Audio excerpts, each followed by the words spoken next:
Hey everyone, welcome back to the channel. Today, we're diving into the incredible story of one of the most famous landmarks in the world, the Statue of Liberty.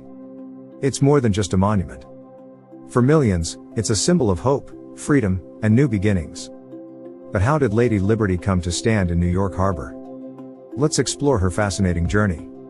Long before there was a giant green lady welcoming ships into New York, the idea of the Statue of Liberty began over 3,000 miles away, in France.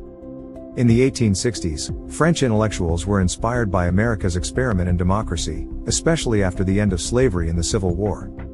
One of them, a French professor and politician named Édouard René de Laboulaye, proposed creating a monument to celebrate the enduring friendship between France and the United States, and to honor the shared ideals of liberty.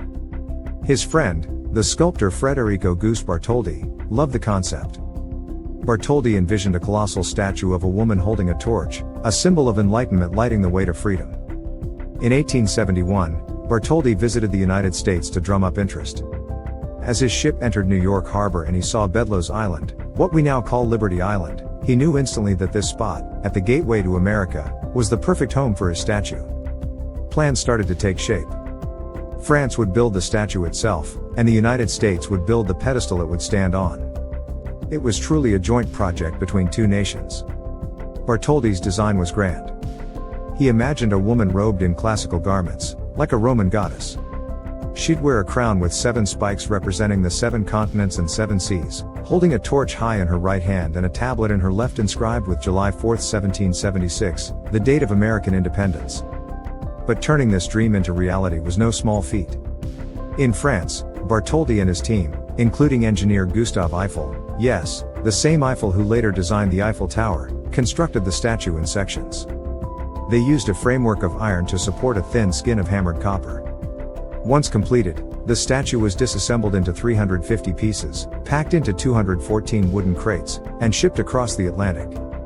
Meanwhile, in the US, raising money for the pedestal proved challenging. Many Americans were hesitant. Why pay for a French statue? Fundraising stalled. That's when newspaper publisher Joseph Pulitzer stepped in. Through his paper, The New York World, he launched a campaign urging everyday Americans to donate whatever they could. Pennies, nickels, and dimes poured in from across the country. It was truly a people's project. By 1886, everything was finally ready. Workers rebuilt the statue on top of its pedestal on Bedloe's Island, which itself stood atop the old walls of Fort Wood, an old star-shaped fort dating back to the War of 1812. On October 28, 1886, the Statue of Liberty was officially dedicated. A huge parade wound through New York City.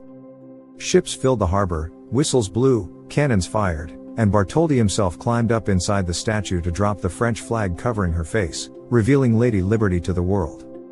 At the time, the statue was a gleaming reddish-brown from its copper skin. Over the next 20 years, oxidation turned it the soft green we know today, a layer of patina that actually protects the copper beneath. Almost immediately, the Statue of Liberty became a beacon for immigrants arriving in America. From the 1890s through the 1920s, millions sailed past her on their way to nearby Ellis Island. For many, this was their first glimpse of the United States, and Lady Liberty was the towering symbol that they had finally reached a land of opportunity. In 1903, a bronze plaque was added inside the pedestal with the words of Emma Lazarus's poem, The New Colossus. Its famous lines still capture what the statue has come to mean. Give me your tired, your poor, your huddled masses yearning to breathe free.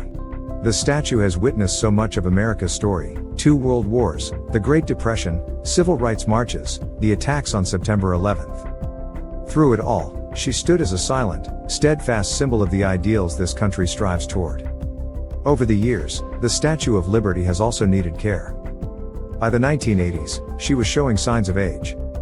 A massive restoration project was undertaken ahead of her centennial in 1986.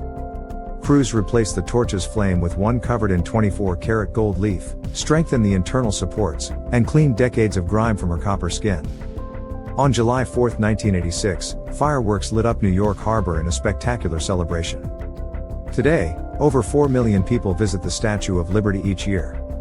They climb up into her pedestal, look out over the harbor, and reflect on the promise of liberty she represents. But maybe the real power of the Statue of Liberty isn't just her story, it's what she still means to people around the world. She's become a global icon of freedom and democracy.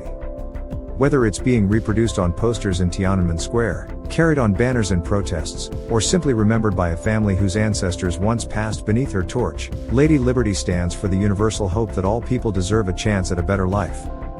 So from a dream born in the salons of Paris to a shining figure greeting ships in New York Harbor, the Statue of Liberty is more than metal and stone. She's a living symbol of friendship, freedom, and the enduring human quest to breathe free. Thanks for watching, everyone. If you enjoyed this journey through the history of the Statue of Liberty, give it a like, subscribe for more stories from New York and beyond, and drop a comment telling us what the Statue of Liberty means to you, or if you've ever visited her in person. We'll see you in the next one. And until then,